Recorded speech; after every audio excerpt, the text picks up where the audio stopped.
Brookings senior fellow Robin Brooks called Kevin Warsh's entire June 17th performance, the hawkish language, the stripped statement, all of it, largely performative. That's where we start. Wall Street did not get that memo. B of A called for 3 hikes. CME FedWatch put the probability of at least 1 hike by year-end at 77%. Which is exactly the kind of consensus I want to pressure test. Welcome to the Trade Room. I'm Blake. I'm August, and today's episode is basically one question. Did the market read Warsh, or did it read the theater? The setup is this. June 17, rates held at 350 to 375, unanimous vote 12-0. Warsh shrinks the policy statement to 130 words, strips the easing bias, and then doesn't submit his own dot. First chair ever to abstain from the dot plot. Right, and the dots that did get submitted flipped hawkish. 9 of 18 participants penciled in at least 1 hike this year. So markets see a shorter statement, hawkish dots, no chair projection, and they price tighter. That's the trade everyone's running. Brooks says stop. His argument, published on Substack and picked up by Fortune, Warsh had to sound hawkish to separate himself from the White House. The dots aren't his views. And oil, the thing that started this whole inflation scare, has already faded back. Which makes the July 14th CPI print the real test. Either the data validates the 77% or it starts crocking it. We walk through the press conference mechanics, the contrarian case, the data thresholds that will settle it, and then we get into credit, because the refinancing stress sitting in high yield exists whether the Fed is hikes or not. And we close with Reprice It, what the market got wrong and where I personally exit if June payrolls come in at 120K. Let's find out if Brooks is right or if the consensus trap just claimed another victim. Cold Open is next.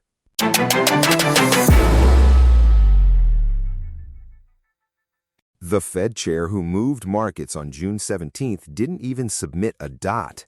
Warsh stood up there, held rates at 3.50 to 3.75, and sat out the committee's own forecast tool. Which is a pretty bold move for day one. And Wall Street didn't miss it. B of A called for 3 hikes this year. CME FedWatch put the odds of at least 1 25 basis point hike by year-end at 77%. The narrative locked in fast. Right. Warsh walks into his first press conference, strips the statement down to 130 words, down from 341 at the April meeting, drops all forward guidance, says inflation is a choice, and markets immediately read that as the most hawkish Fed debut in years. Yeah, that's the version that went everywhere. So walk me through the assumption underneath that read. The assumption is that what Warsh said reflects what Warsh actually believes about the path for rates, that the rhetoric maps directly to intent. And Robin Brooks at Brookings published something this week that says, stress test that. Fortune covered it. His argument is that the June FOMC was, his word, largely performative. Warsh had to sound hawkish to draw a clear line between himself and the White House, not because the data demanded it. Which is a completely different trade. If Brooks is right, you've got 77% of the market pricing hikes based on opening act theater. And 9 of 18 dots signaling at least 1 hike this year, a committee Warsh didn't even contribute to. Wait, hold on. He's speaking for the committee, setting the tone, and simultaneously declining to put his own number on the board? Exactly. He said it himself at the presser. I did not submit a dot for me. Transparent institution. Very. So the question the whole episode turns on, was that restraint intellectual honesty about a tool he thinks is broken, or was it the single most information-dense move he made all day? Because those are 2 very different Warshes. One is a credibility architect playing the long game. The other is a new chair who doesn't know where rates are going and won't pretend otherwise. And the June jobs number drops right into the middle of that dispute. Does it settle it, or does it just add more noise to a fight that was never really about the data?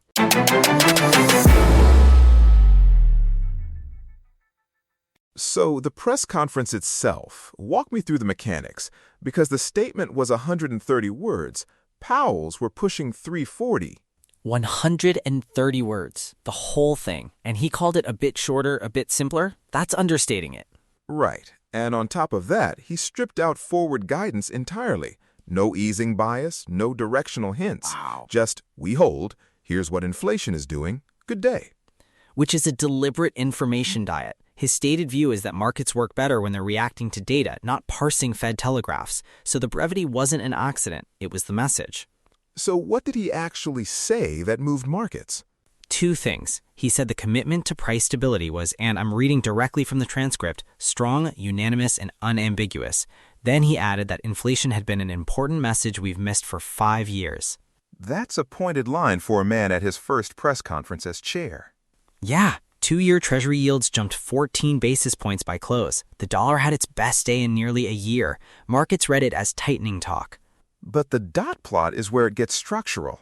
18 submitted, Warsh did not. 9 of those 18 saw at least one hike by year-end. The committee split exactly down the middle. And the new chair who authorized the whole thing is the one person's view you don't have. That's not a data point, that's a void. So walk me through why that matters specifically. To think it through, because the chair's reaction function is built into every rates model. What does Warsh do if CPI prints hot again in July? Nobody knows. He didn't tell you.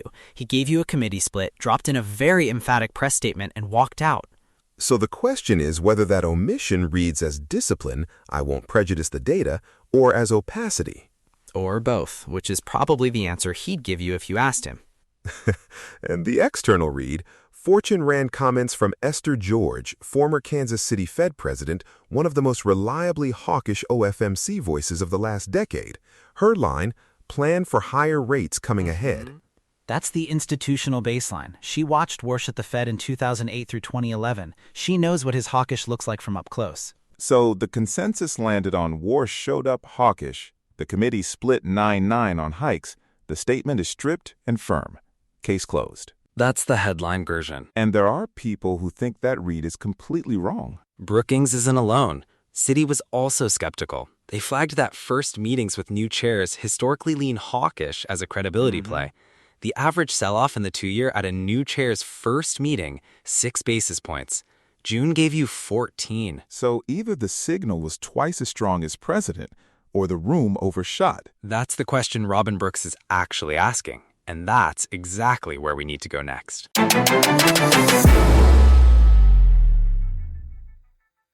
So 2 sectors, one cyclically questionable and one government-funded, carried almost the whole print.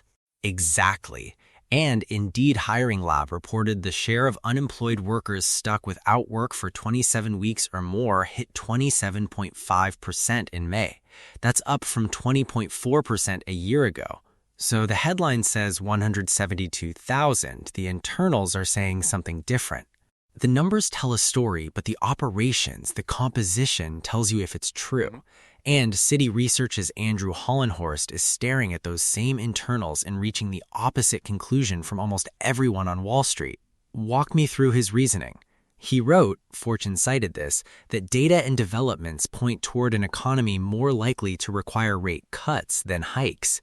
Citi was among the most accurate Fed forecasters last year, calling all 3 cuts while most big banks sat on their hands. Okay, but where does the oil argument come in? Because the Iran war premium was real. It was, and now Hollenhorst says it's largely gone. Bloomberg reported he sees the recent oil price decline shifting inflation from an upside risk to a deflationary pressure. Brent was already pulling back towards $72 before this week. And the July 14 CPI print is where that shows up in the data. Right. If oil stays where it is, the headline inflation argument propping up 77% hike odds starts deflating on its own schedule. So Hollenhorst's full framework is weak payroll composition, oil retreat, CPI rollover, 3 legs. 3 legs. And he's explicit. It'll likely take the unemployment rate actually rising for markets to fully price cuts back in. Soft payrolls with unemployment unchanged, that at minimum prices out hikes. Goldman went the other way. They dropped their cut forecast entirely after May. Same 172,000. 3 major institutions, 3 different reads.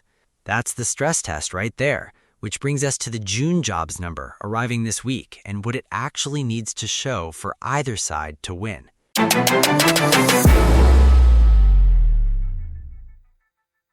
So the June print drops Thursday morning, July 2nd, moved up because of the holiday. 48 hours from now, we have the number.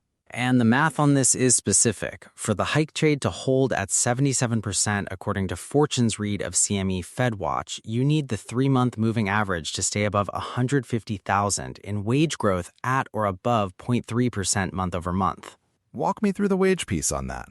May came in at 0.3% on the dot for all employees, 1 month at the floor, so June needs to match or beat it.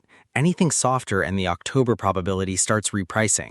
And oil's already doing some of that work for the other side. Brent is sitting around $74 right now, down something like 22% over the past month as the Iran ceasefire held. Which is the timeline problem. The July 14th CPI report is the next forcing function after this payrolls print. If oil stays in the low 70s by then, headline inflation softens on its own. The Hawks argument gets thinner without the energy shock holding up. So we've got 2 data events inside 3 weeks that could completely flip the distribution. Yeah, and Warsh's communication architecture makes that worse. He stripped forward guidance deliberately. The statement was 130 words. That means individual prints carry more weight than they have in years. There's no Fed anchor between the data releases. So what actually breaks the 77% number? A print below 150,000 on payrolls with wage growth soft probably prices out hikes. You'd see spread compression in the October contract pretty fast. Wow. But rising unemployment, that's the full reversal. Cuts come back onto the table. And a strong print, above 180,000, wages firm? Then B of A's 3-hike forecast starts looking less aggressive, and that's when the credit side of this gets very uncomfortable. High-yield spreads are near multi-decade tights right now. We'll get into exactly what that means if you're wrong on the wrong side of the rate call. Yeah, knowing the threshold is one thing. Knowing what happens to the leveraged loan market if you're on the wrong side of it, that's where the actual risk is sitting.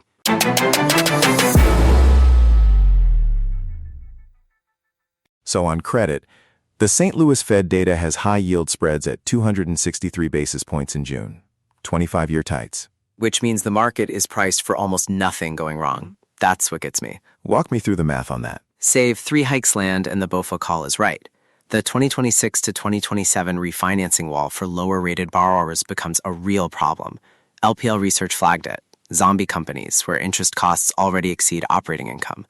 At 263 over, investors are collecting almost nothing to absorb that hit. And that signal actually showed up earlier. The March FOMC minutes flagged it. Leveraged loan prices for software firms dropped sharply during that intermeeting period. Private credit funds were getting notable redemption requests. That was the canary, before the REIT debate even surfaced publicly. Software loans cracking, private credit outflows, the credit stress was already moving. So here's what I want to press on. The episode's been framing this as one question: hikes or cuts? But those are 2 different bets, aren't they? Yeah, and that's a conflation that can cost you real money. The rate call and the credit call are separate. Say Brooks is right. Cuts come, SOFR compresses. Floating rate loan holders benefit from that, right? On paper, but CCC-rated issuers still hit the refinancing wall regardless of which direction rates go. You can't borrow your way out of a maturity wall just because SOFR dropped 50 basis points. The capital markets have to be open. Your spread has to be manageable. Rate direction alone doesn't solve that. So a cut doesn't rescue the stressed borrower? Not automatically. If your spread blows out to 600, 700 over, the absolute rate level almost doesn't matter. Wow. You're locked out anyway. And if both is right, 3 hikes, those same borrowers are refinancing into a wall that's now actively hostile. Exactly. 2 different rate scenarios, same stressed borrowers in the middle of both of them. The market at 263 over is telling you neither scenario is coming, which is the assumption that really needs to be stress tested. And yet that's the assumption almost no one's examining. The numbers tell a story. The operations tell you if it's true. And right now, the operations in private credit for March are telling a different story than what the spread level implies. Someone's going to have to account for that gap, and we're about to find out who. Specifically, with a number attached.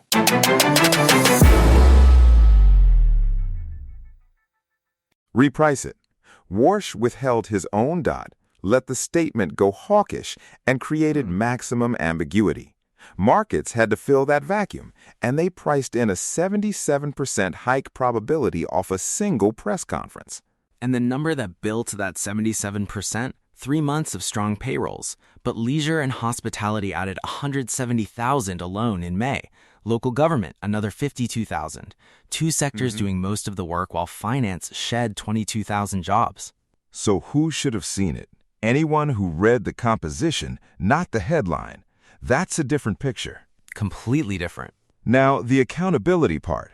If you were positioned on the hike side going into June payrolls, dropping July 2nd, what's the number that forces you out? Not a range, a number.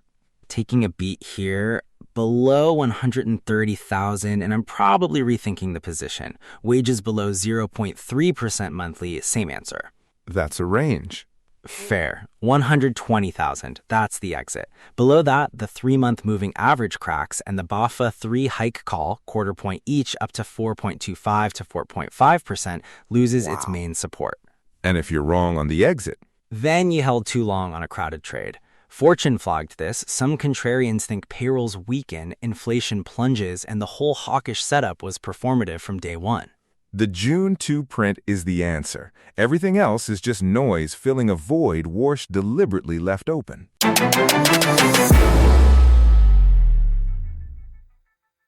All right, so we came in today with one question. Did the market read Warsh right, or did it build a 77% hike probability on a performance?